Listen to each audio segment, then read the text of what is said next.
Moving on to the walls and paintings of our scene. So let's begin with the walls. I'm going to open our material editor. And in here, we already have a base material which works for the wall. And you can use that if you want. But in my opinion, we can use just a little shine in the wall so it looks a little better. So I'm going to scroll down and create a new V-Ray material. Rename it. I'm going to add the same light gray color, and I'm going to try again not to have a completely white color for the same reason as before. We don't want this wall to contribute way too much to the lighting of the scene. So I'm going to click OK on this color here. And I'm going to add a little reflectivity, something like 50% or so. And we're going to lower this glossiness quite a bit to something like 03 or maybe even 02 if you like. Just a little small, very subtle detail for us to have a little shine in the wall. I'm going to select the whole wall and I'm going to apply this material and have a quick test render to see how this looks.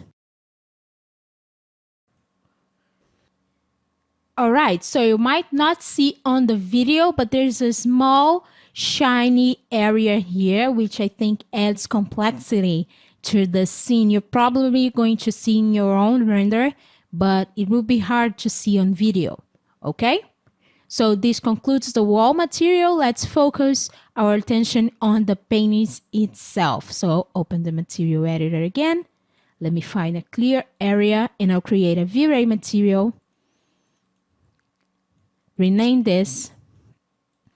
And there's not much to do here. I don't want any reflectivity or refraction to this. I just want the color. So I'm just going to add a diffuse map here.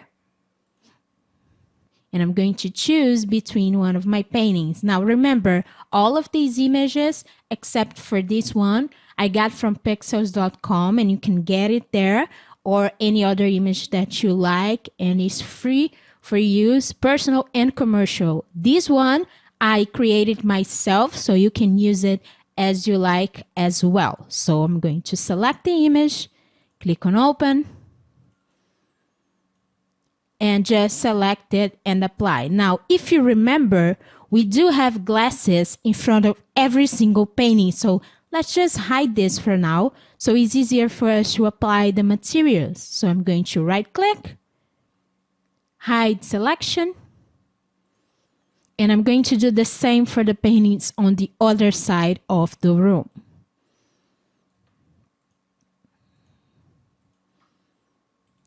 Right click, hide selection, and there you go. So right now I'm going to select the painting, select the material, apply it, and then we can enable to see this on viewport just so we can see if the position is okay. We have a mapping here and you can adjust it for it to look the way you want if you don't like how it's placed.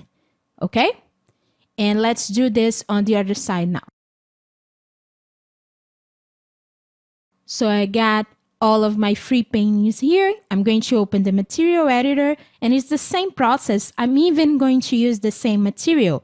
So select this, hold shift, click and drag, rename this, click on the map and replace the image.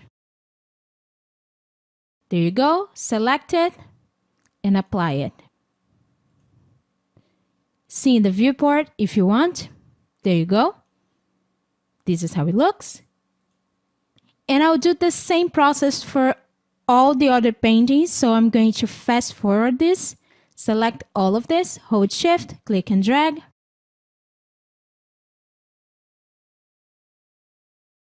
There you go. We have all of the paintings applied. Let's just zoom in so we can test render and see how all of them look in render. So test render here real quick. Okay, this one looks good. Let's just switch to the other side and do a test render there. All right, looks good as well. Now, remember that we did hide all of the glasses in the paintings before we started. So we need to unhide them. So right click, unhide all in order for us to have the glass back on in front of our object. Remember to do that. Otherwise, there's no reason for the glass to be there in the first place. Okay, so now we've got this done. We're done with the walls and paintings. In our next clip, we're going to focus on a metal for our door and on the rug. So see you guys then.